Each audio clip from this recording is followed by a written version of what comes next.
Hello guys, welcome back to Comic Hind. और हम आ चुके हैं भाई वैनम के 11th पार्ट पे। तो चलिए शुरू करते हैं। यहाँ हम देख सकते हैं कि टाइलन अकेले बैठा हुआ है और वो ब्रोक का नाम ले रहा है। और तभी उसके पास कोई लेडी आके बैठती है और वो कहती है एडी। और वो उसकी तरफ देखता है। वो कहता है कि तुम मैरी हो। तो वो कहती है कि तुम घबराओ नहीं, तुम अकेले नहीं हो, मैं यहाँ हूँ तुम्हारे लिए। और वो उसे लेके चलती है जहाँ पे लिखा हुआ है कैंसर वार्ड। वो दोनों एक रूम में पहुंचते हैं जहाँ एक बुजुर्ग आदमी बेड पे लेटा हुआ है और वो बिल्कुल मरने की स्टेज पर है। और वो उससे कहता है कि तुम्हारे अंकल डैन तुम्हें हर्ट नहीं करेंगे। और वो कहता है कि ये सच नहीं हो सकता है, ये सब क्या हो रहा है। और तभी वो एडी के रूप में बदल जाता है और वो कहता है कि ये मेरे साथ क्या हो रहा है। तो वो लेडी कहती है एडी तुम्हें पता है उसके साथ क्या हो रहा है, वो इन्फेक्टेड है एबिस से। तो एडी कहता है ये ऐसे नहीं हो सकता, मुझे ऐसे याद नहीं है कि अंकल डैन इतने ज्यादा बीमार थे। उनको कैंसर था पर वो ऐसे नहीं थे। वहां जैसे उसके पिता भी खड़े होकर कहते हैं कि बेटा शांत हो जाओ, हम तुम्हारी फैमिली हैं, हम तुम्हारा ख्याल रखेंगे। और एडी कहता है नो। एडी वहां पे सोच में पड़ा हुआ है कि ये सब उसके साथ क्या हो रहा है। और वो कह रहा है कि मैं कहाँ हूँ। यहाँ हम देख सकते हैं कि मेकर उसके साथ दिमाग के साथ छेड़छाड़ कर रहा है और पूछ रहा है कि एडी तुम कहाँ हो। और टाइलर से पूछता है कि वो ठीक है। और मेकर कहता है कि नहीं, वो ठीक नहीं है, उसे कैंसर है, मुझे लगता है। तो टाइलन कहता है इसका क्या मतलब कि तुम्हें लगता है। तो वो कहता है कि इसकी मेडिकल हिस्ट्री देख के मुझे लगता है कि इसको कैंसर होने वाला है। और वैसे भी तुम्हें पता ही है कि इसे एक एलियन जैसे सिम्बट ने जकड़ा हुआ है जो कि मुझे इसकी असेसमेंट करने में दिक्कत कर रहा है। और वो कहता है कि तुम्हें भी इस रूम से चले जाना चाहिए। तो वो कहता है क्यों। तो वो कहता है कि तुम्हारे भाई को ठीक करने के लिए मुझे उसको अच्छे से असेस करना पड़ेगा और उसका सिम्बट निकालना पड़ेगा। और वो कहता है कि ऐसा करने में उसकी जान भी जा सकती है। और वो कहता है कि उसको जो मार रहा है उसको मारने के लिए मुझे उसे मारना पड़ेगा। वाह क्या बात है। और यहाँ वो अपनी खौफनाक हंसी हंस देता है। टैलन वहां से भाग जाता है और बाहर जाके कहता है कि कोई मेरी हेल्प करो। और वहां तभी उसको कोई बुलाता है। वो उसके और एडी के पिता होते हैं और वो कहते हैं कि मुझे छोड़ो, ये मेरा बेटा है, मुझे उसके पास जाने दो। एलन उन्हें देख के वहां से भाग जाता है।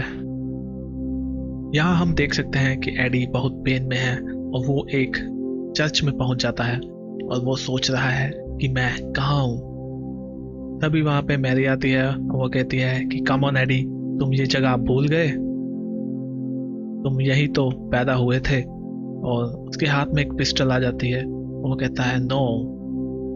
वो कहती है कि तुम यहाँ क्यों आए। एडी कहता है मैं इसको खत्म करने के लिए आया हूँ। वो कहती है क्यों।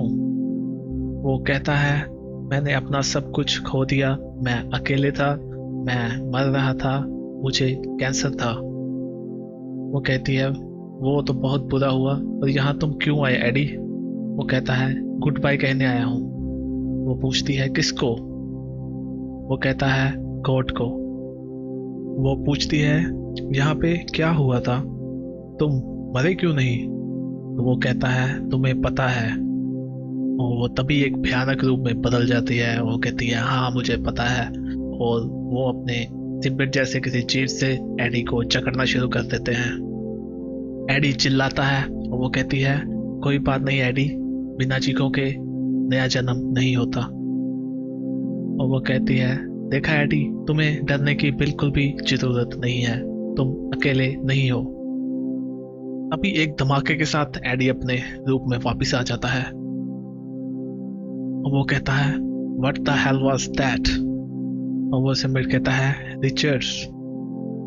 यहाँ हम देख सकते हैं कि एडी बहुत पेन में है और मेकर कहता है कि ये पेन तभी रुकेगा जब तुम उसे जाने दोगे, उससे पहले ये सब नहीं रुकेगा।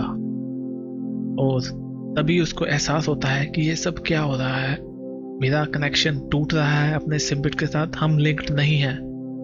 और वो कहता है मैं अभी सब कुछ देख सकता हूँ।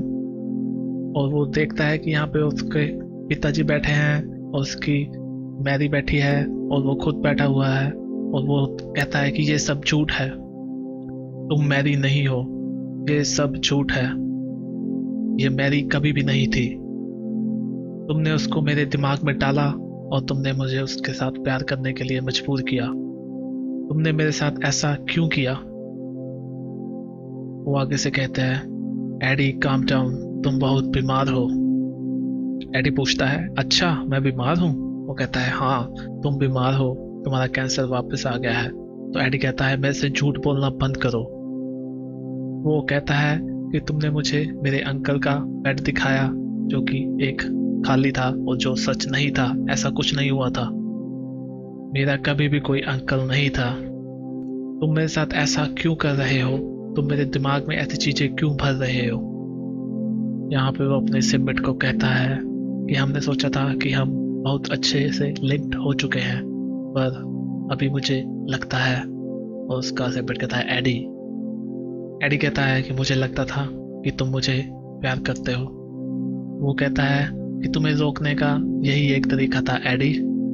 एडी कहता है वेट, ये तुम नहीं हो। वो कहता है कि एडी हम वीक थे, हम हर्ट थे, ये हमारा नेचर है, हम ऐसे ही करते हैं। तुम हमारे साथ रिकनेक्ट हो जाओ, हम तुम्हें ठीक कर देंगे, तुम्हें ऐसे हर्ट होने की जरूरत नहीं है। एडी कहता है मेरी सिस्टर जो कभी नहीं थी वो कैंसर से मर गई, मेरे अंकल वो भी नहीं थे, वो भी कैंसर से मर गए। उस रात चर्च में मैं खुद को मारने लगा था क्योंकि मुझे लगता था मुझे कैंसर है, पर ये सब सच नहीं था। तुमने ये सब मेरे दिमाग में डाला मुझे डराने के लिए। मुझे कभी भी कैंसर नहीं था, ये तुम थे। मैं जब भी तुम्हें छोड़ना चाहता था तुमने मुझे ऐसा एहसास दिलाया कि मैं तुम्हारे बिना नहीं रह सकता। तुमने मेरे बॉडी में ऐसा कुछ कर दिया कि मेरे टेस्ट भी ऐसे आए कि मैं मरने वाला हूँ और मुझे तुम्हारी ही जरूरत है और मेरे पास कोई चॉइस भी ना बचे। तो वो कहता है कि हम घबराए हुए थे, हम डरे हुए थे। तो एडी कहता है किस लिए? तो वो कहता है कि तुम्हें खोने के लिए और अकेला होने के लिए।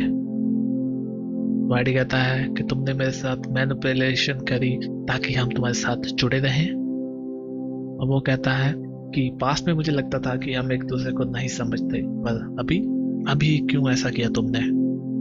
वो कहता है कि एडी मेरी बात सुनो, कुछ होने वाला है, कुछ बहुत ही स्ट्रॉन्ग आ रहा है हमारे लिए, हमें एक साथ लिंक होना पड़ेगा, ये बहुत जरूरी है। एडी कहता है मुझे पहले ये बताओ तुमने ऐसा क्यों किया? तो वो कहता है कि तुम हमें छोड़ने वाले थे। एडी कहता है कि तुम्हें ऐसा क्यों लगता है?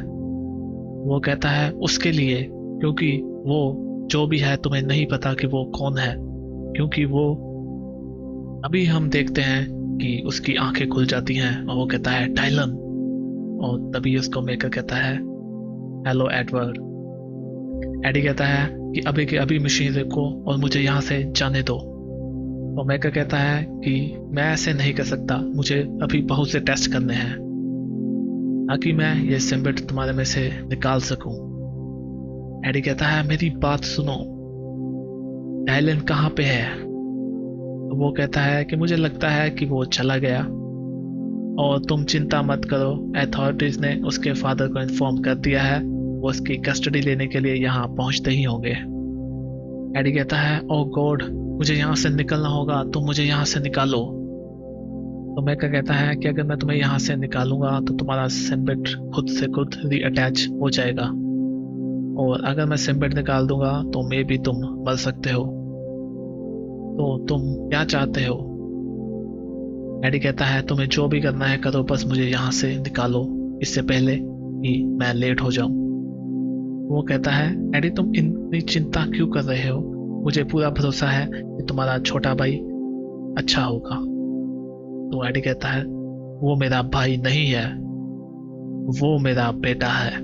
तो यहाँ से हमें पता चलता है गाइस कि ये उसका बेटा है, उसका भाई नहीं है। और इसी के साथ हमारा ये पार्ट भी खत्म होता है। अगर आपको पसंद आया तो चैनल को सब्सक्राइब जरूर कीजिएगा और वीडियो को लाइक कीजिए और शेयर कीजिए और कमेंट कीजिए। तो हम मिलते हैं नेक्स्ट वीडियो में। Bye bye.